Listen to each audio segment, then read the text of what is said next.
ऐसे तो अनेक पर्व आते हैं, किंतु यह पर्वाधिराज पर्युषण संवत्सरी एक महापर्व है। इसकी महिमा बताते हुए बताया गया, मंत्राणाम परमेष्ठि मंत्र महिमा तीर्थेषु तीर्थंकरो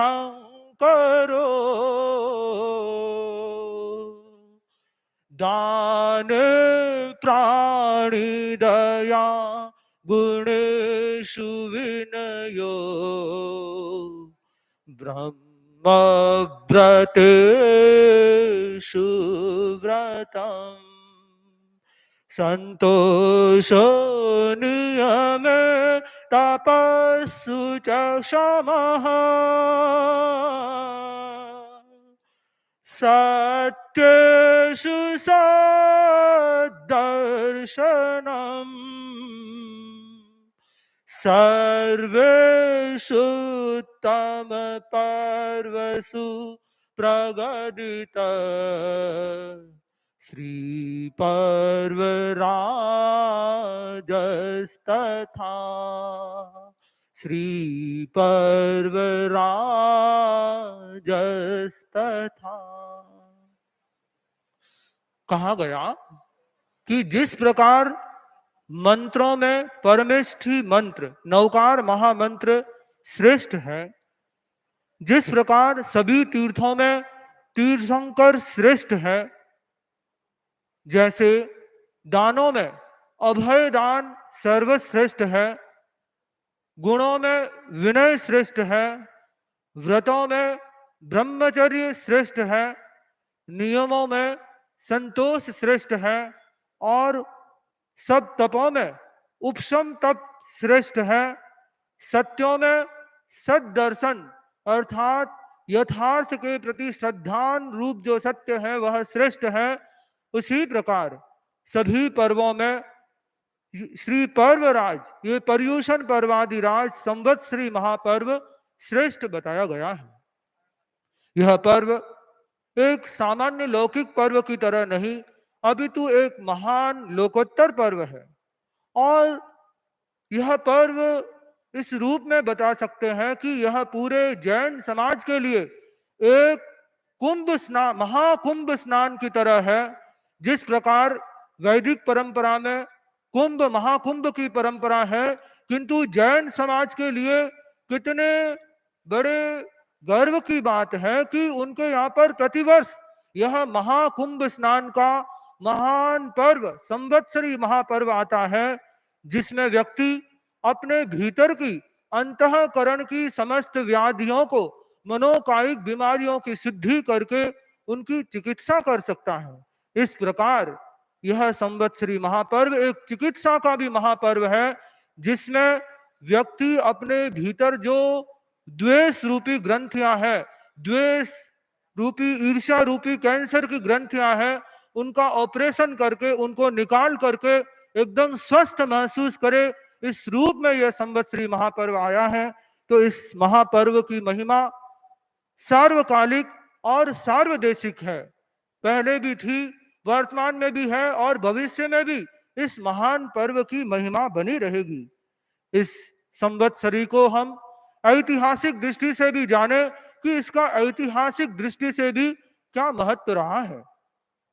आगमकालीन परंपरा में संवत्सरी शब्द प्राप्त नहीं होता है, वहां पर पर्युषणा शब्द प्राप्त होता है। पज्जो सवना, पज्जुसणा, पज्जवसणा आदि अनेक शब्द वहां पर मिलते हैं। पर्युषण अर्थात पेज उषण, जो पेज अर्थात राग द्वेष रूपी जो कचरा है उसका उषण करता है, उनको जला डालता है, वह पर्युषण होता है। और आगमकालीन परंपरा में एक भिक्षु के लिए, एक मुनि के लिए ऐसा निर्देश है कि मुनि अगर पर्युषणा में पर्युषणा नहीं करता है तो वह प्रायश्चित्त का भागी होता है, और कोई मुनि अपर्युषणा में पर्युषणा करता है वह भी प्रायश्चित्त का भागी होता है। निश्चित सूत्र में बताया गया, जे भिक्षु पज्यो सवनाय न पज्यो से सवेति न पज्यो सवेन्ते वा सातिज्यति। जे भिक्षु अपज्यो सवनाय पज्यो सवेति पज्यो सवेन्तम वा सातिज्यति। जो भिक्षु इस प्रकार करता है वह चातुर्मासिक प्रायश्चित्त का भागी होता है। इस प्रकार आगमकालीन परंपरा में वहां पर्यूषणा कल्प में बताया गया है कि भगवान महावीर ने वर्षा ऋतु के 50वें दिन वर्षावास में पर्यूषणा की थी और उसी परंपरा को गणधरों ने, स्थविरों ने और श्रमणों ने उसका अनुसरण किया और समवायांग सूत्र में उसकी उत्तरकालीन परंपरा का निर्देश भी मिलता है। वहां बताया गया है कि भगवान महावीर ने वर्षावास के 50वें दिन तथा 70 दिन अवशेष रहने पर वर्षावास की पर्यूषणा की। यह आगमकालीन तथ्य सत्य हमें उपलब्ध होते हैं जो बताते हैं कि पर्यूषणा की भगवान महावीर ने भी स्थापना की थी।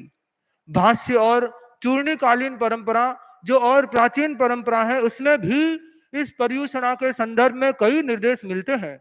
वहां बताया गया है कि आषाढ़ पूर्णिमा के दिन पर्यूषणा की स्थापना करना उत्सर्ग मार्ग है और अपवाद मार्ग के रूप में 5-5 दिन बढ़ाने का निर्देश दिया गया है कि और अंतिम तिथि बताई गई है कि भाद्रव शुक्ला पंचमी तक तो पर्यूषणा की स्थापना कर ही लेनी चाहिए, क्योंकि वहां बताया गया है भाष्य और चूर्णी में कि पर्यूषणा की स्थापना पर्व तिथि में ही हो सकती है, अपर्व तिथि में नहीं हो सकती है।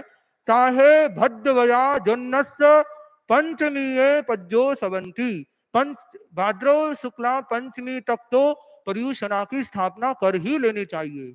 वहां भाष्य और चूर्णी में यह भी बताया गया है कि किसी कारणवश किसी उपक्रम से कारण के उपस्थित होने पर चतुर्थी के दिन भी आचार्य कालक ने पर्यूषणा की थी और घटना प्रसंग ऐसे घटित हुआ कि आर्य कालक ने महाराज शातवाहन से कहा कि भाद्रपद शुक्ल पक्ष की पंचमी सामने आ रही है, उस दिन पर्यूषणा है, संवत्सरी है। राजा ने कहा कि आर्य पंच उस दिन तो मेरे यहाँ पर इंद्र महोत्सव होता है, उस दिन आप पर्यूषणा की स्थापना न करें। तब उस राजा ने ही आचार्य को निवेदन किया कि आप कृपा करके पंचमी के बदले षष्ठी के दिन भाद्रव शुक्ला षष्ठी के दिन पर्यूषणा की स्थापना कर ले। आर्य कालक ने कहा कि पंचमी तिथि का अतिक्रमण नहीं किया जा सकता, वह हमारा आगम का निर्देश है। इसलिए फिर राजा ने परामर्श दिया कि आर्य कालक आप कृपा करके ऐसा करें कि चतुर्थी के दिन संवत्सरी कर लें। आर्य कालक को राजा का निवेदन समुचित लगा और उन्होंने चतुर्थी के दिन संवत्सरी करने की घोषणा कर ली। इस प्रकार भाष्य और चूर्णीकालीन परंपरा में चतुर्थी के दिन भी संवत्सरी करने का प्रयोजन बताया गया है। वहां कहा गया है एवं जुगप पहाड़े हिम चौथी कारणे प्रवर्तिता। युग प्रधान आचार्यों ने चतुर्थी कारण से प्रवर्तित की थी, पर मूलतः परंपरा जो वर्तमान परंपरा है उसमें पर्यूषणा के स्थान पर संवत्सरी का निर्देश मिलता है। संवत्सरी शब्द का प्रयोग होता है जो वर्ष में एक बार होती है। संवत्सर से संवत्सरी शब्द का निर्माण हुआ है। पर्यूषणा शब्द का प्रयोग वर्तमान में संवत्सरी के सहायक दिनों के रूप में होता है, पर मूल रूप से संवत्सरी पर्यूषणा का एक ही दिन था। किंतु जैनाचार्यों ने किसी दूरदर्शी जैनाचार्यों ने इस पर्व को, इस पर्वाधिराज की महिमा बढ़ाने के लिए, इस संवत्सरी की महिमा बढ़ाने के लिए पूर्व में उसकी भूमिका के लिए 7 दिनों को और जोड़ दिया। इस प्रकार यह अष्टान्निक पर्यूषणा वर्तमान में मनाई जाती है। जैन श्वेतांबर परंपरा में जहां संवत्सरी पर्यूषण के रूप में मनाए जाते हैं, वहीं दिगंबर परंपरा में 10 लक्षण पर्व के रूप में मनाए जाते हैं, किंतु उनकी भी प्रारंभ तिथि है वह भाद्रव शुक्ला पंचमी है। इस प्रकार मूल दिन दोनों का एक ही हो जाता है।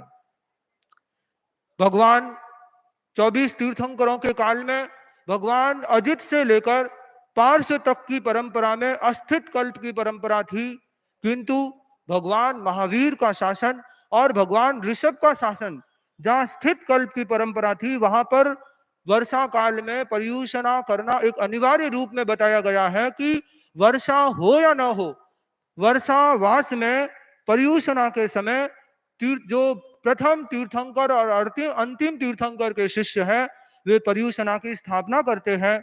और वर्षावास का काल मुनि के लिए, एक साधु के लिए विशेष रूप से स्वाध्याय, ध्यान, संयम आदि के लिए होता ही है।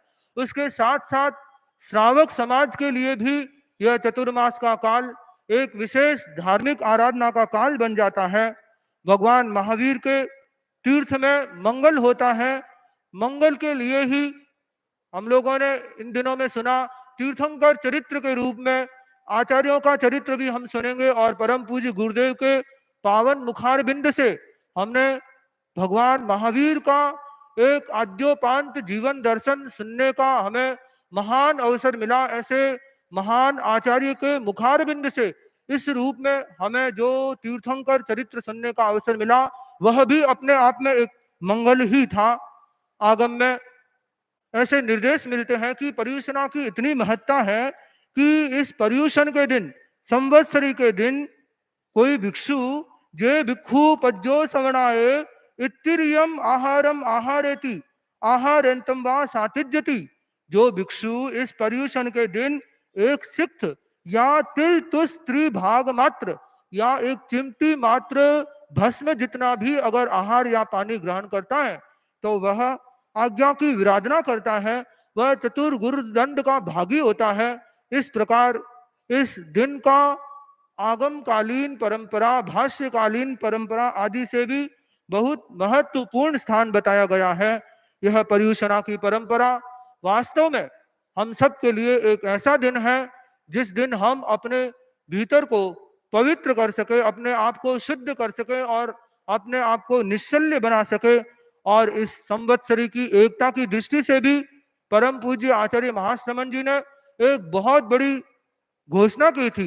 परम पूज्य गुरुदेव ने कलकत्ता चतुर्मास में संवत्सरी एकता की एक पहल की थी और उड़ीसा प्रवास के दौरान गुरुदेव ने इस दृष्टि से संवत्सरी एकता की भी घोषणा कर ली थी। तो यह संवत्सरी सब जैनों की एक हो तो वह दिन अपने आप में एक विशेष बन जाएगा, महत्वपूर्ण बन जाएगा। इस दिशा में प्रयत्न होता रहे तो यह संवत्सरी एक दिन होने से संपूर्ण जैन समाज के लिए एक और ज्यादा अतिशय गर्व की बात हो सकेगी। तो यह संवत्सरी महापर्व सिर्फ इतिहास की दृष्टि से जानने के लिए नहीं, अपितु हमें प्रेरणा देने वाला है कि हम अगले वर्ष के लिए भी ऐसे संकल्प संजोएं, ऐसा संकल्प करें कि हमारा आगामी वर्ष भी धर्ममय बने, धर्म से रंजित बने और हम अपनी आत्मा को पवित्रता की दिशा में गतिमान कर सके। ऐसी संवत्सरी हमें निरंतर मिलती रहे और हमें निरंतर प्रेरणा दे।